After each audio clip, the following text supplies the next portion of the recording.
All right, here we go with the second half of the first day that Stephen was here hanging out. All right, down here at Caliente Creek Narrows.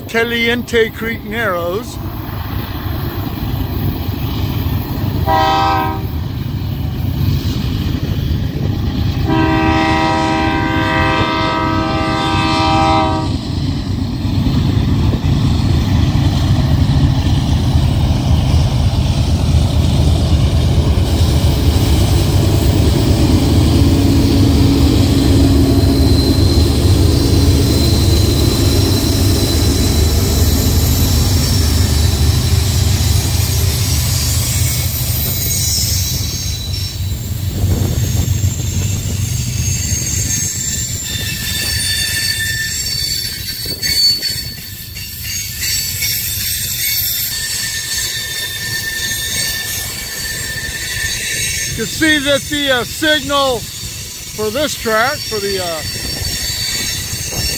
number one track, is cleared. So they're, well, maybe we're gonna stop this guy up at Caliente, I guess. You know me. Kind of looked like there weren't going to be much action going on anymore today, but man, they cut them loose here a while back, and it is, they've been running them nose to tail.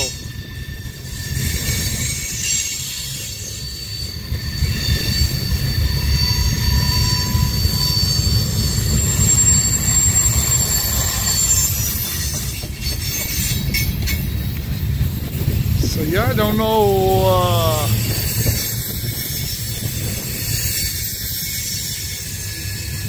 I know there's one coming down because we could hear him honking his horn somewhere up above, and then the signal cleared. Kind of hoping we catch a meet here, but yeah, I don't know if we will or not.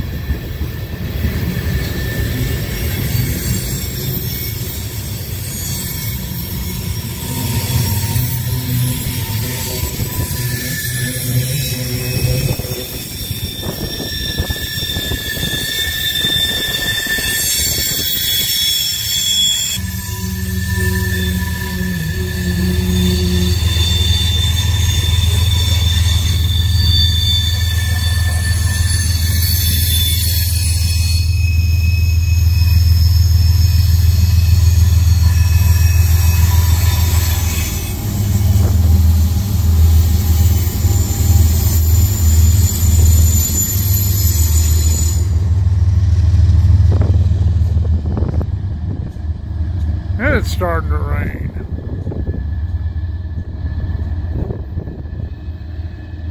And a KCS on each end of that train.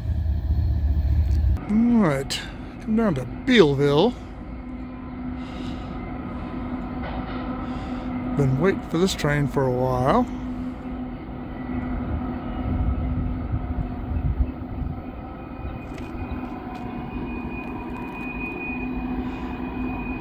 We had the one of the special agents. I guess somebody called them on us, thought maybe we were down here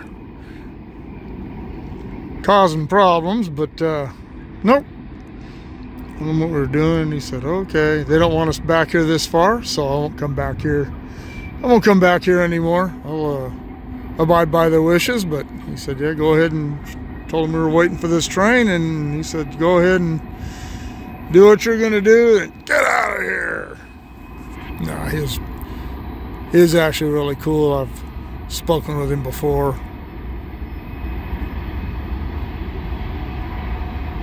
Yeah, down here about where the siding of Allard used to start, about where the east end of Allard would have been back in the old days.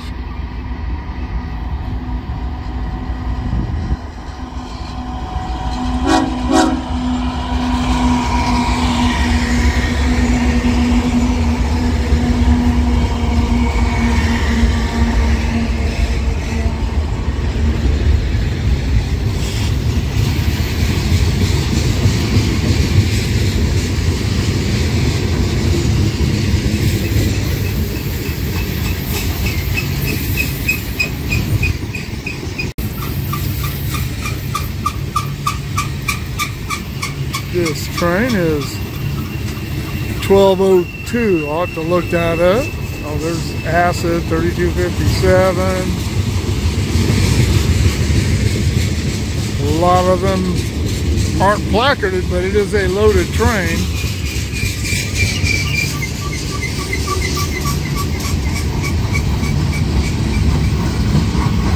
Well, this part of it's loaded.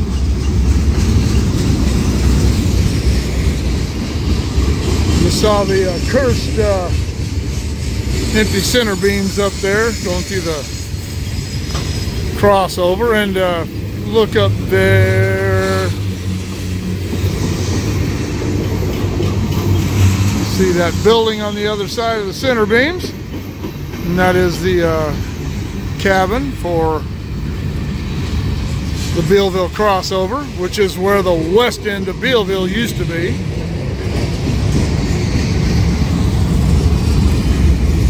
They joined Allard and Bealville. I believe it was in the 50s. Well, it was after, it had to have been, it was after the 52 earthquake.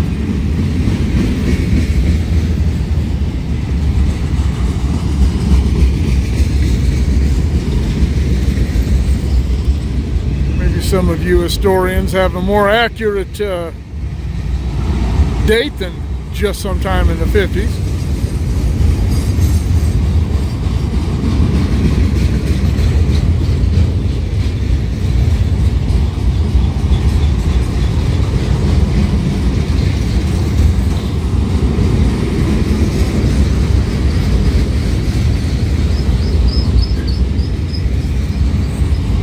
Got another westbound coming down. Go somewhere and catch him if we can. He went through Tehachapi about 20 minutes ago.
Coming out of Tunnel 5 there.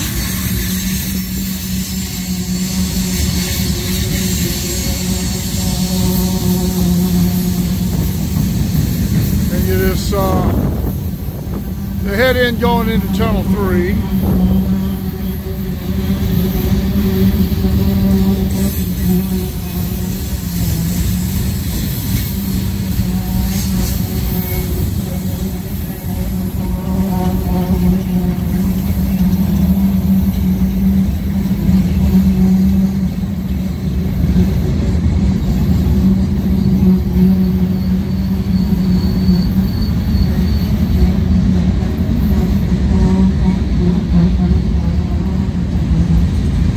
started out as looked like it was going to be a pretty quiet day, but as usual, it went crazy this afternoon.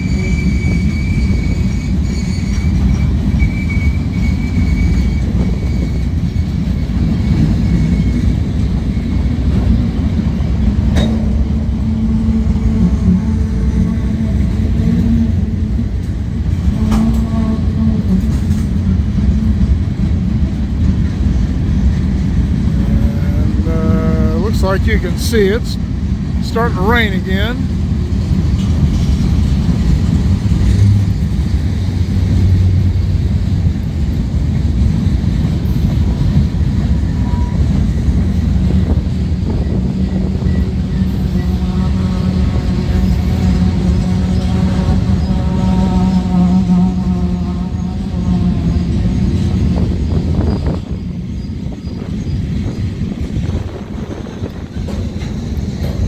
Stephen, he's from England. He's used to this kind of weather.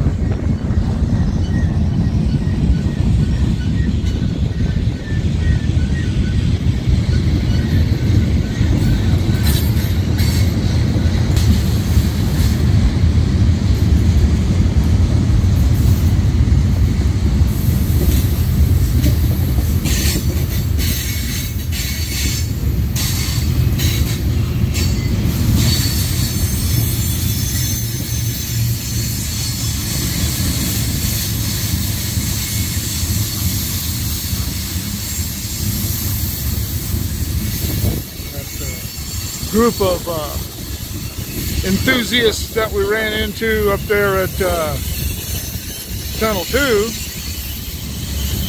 One of them ended up being two of them are subscribers to my channel already, and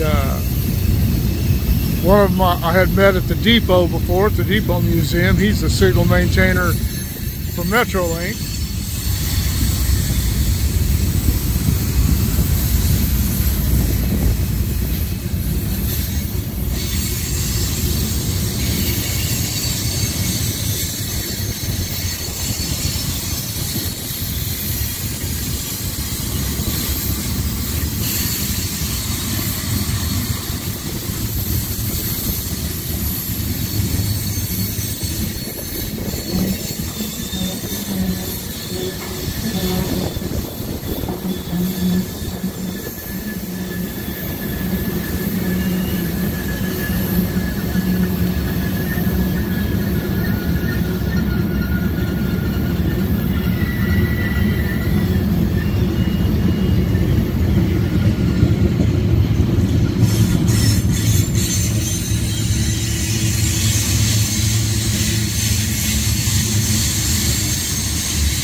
Happens next.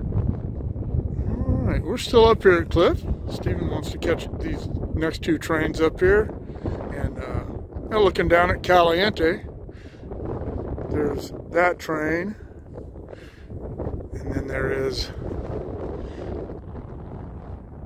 another one, should be poking his nose around the corner there anytime. And there is the Union Pacific. This is he's up in Bealville, coming up toward. There's the crossing right there. So yeah, we'll catch him when he comes around.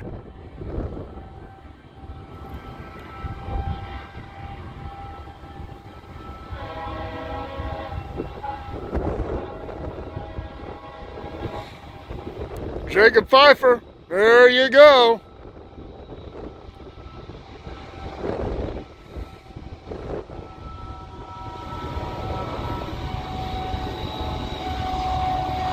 And that's what the exact shot that Steven's been waiting for, so I'm glad he got it.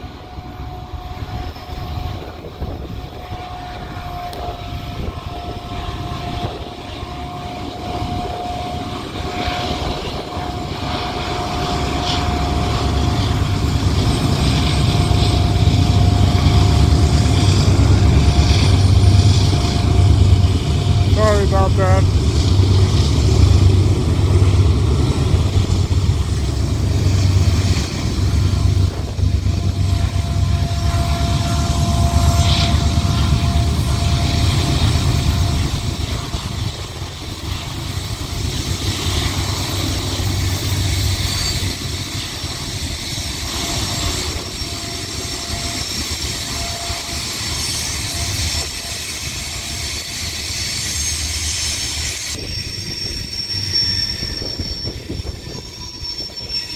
The hills didn't actually start really getting green until 2 or 3 weeks ago.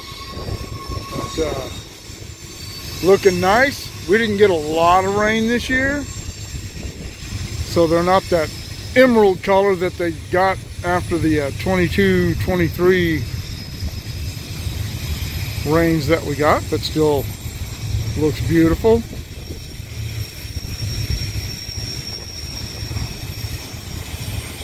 I am particularly fond of this car, and the reason why, not the scum part, but 41. That was my motocross racing number from the time I was 16 until I retired from motocross in 2000. Sometimes I had to use different numbers because of the organization with which I was racing. One of them was I had to be number 7, and another one I had to be number 138S. And 138S was the number I was racing with. I broke my femur and ended my racing career in 2000.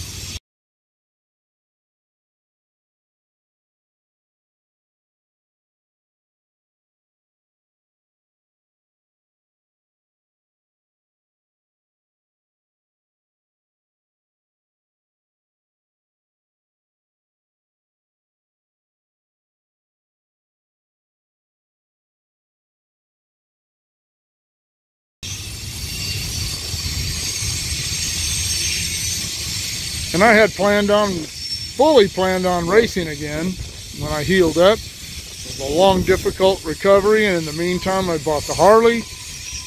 And it took me, after almost a year, I could still barely get on the dirt bike, so I sold it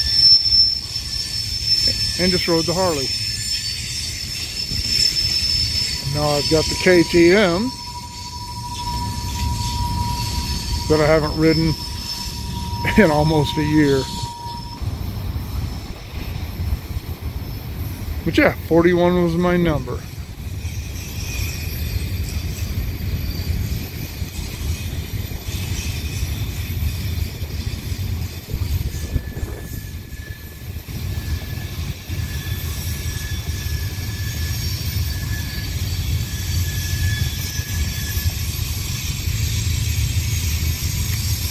And when the end of this train goes by, the next train is right on this guy's tail.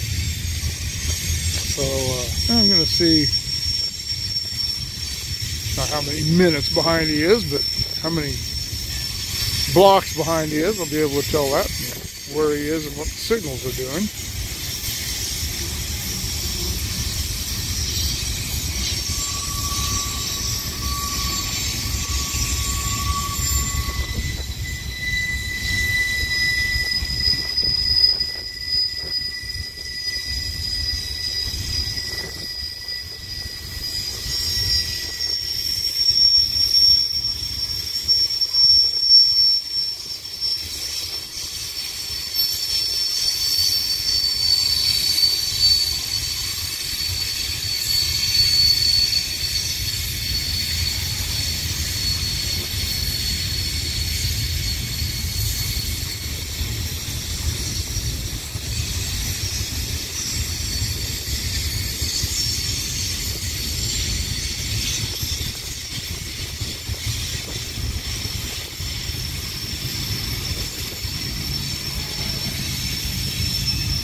right.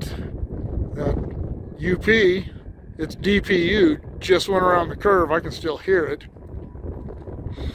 And this train is right behind him, 1 block behind him. So he's running on yellows.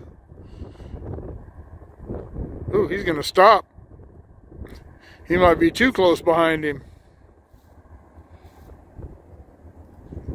I don't know if that's the case, or if they're going to hold him, if we have another westbound coming, or what. Nah, even where he is, if the dispatcher has his system fleeting, which means it automatically clears signals for following trains. If he was in fleeting, this should have cleared already. That signal down there should have cleared within about 10 seconds or so of the time that end of that train cleared West Cliff and given this guy a yellow.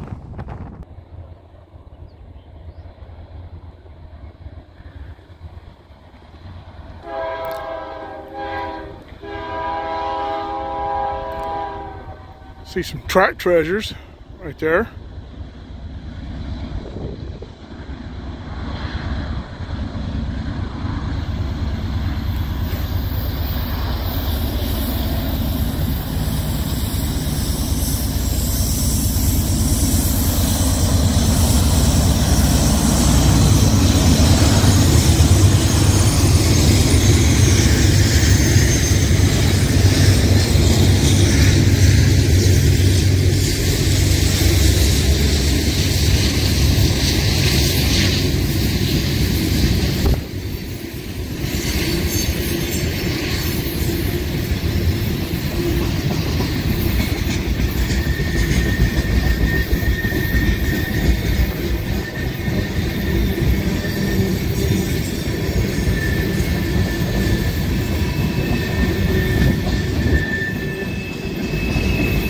Train is obviously empty, as it picked up speed very quickly. It has no DPU, and none of the cars are placarded.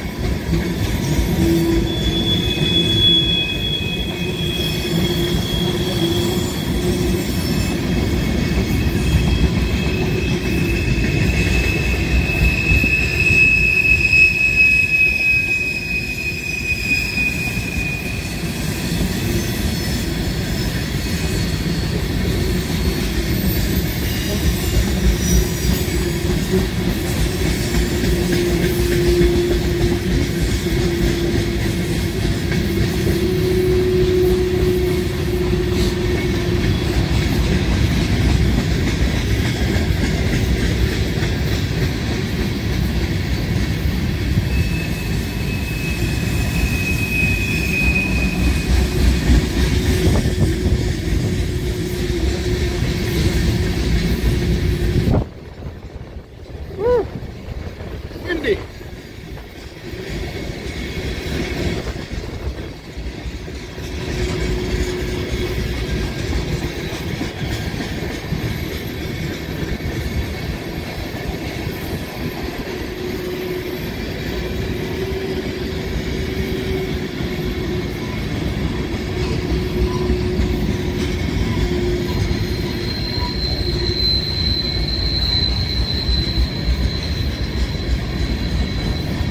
Caps are open on some of these cars.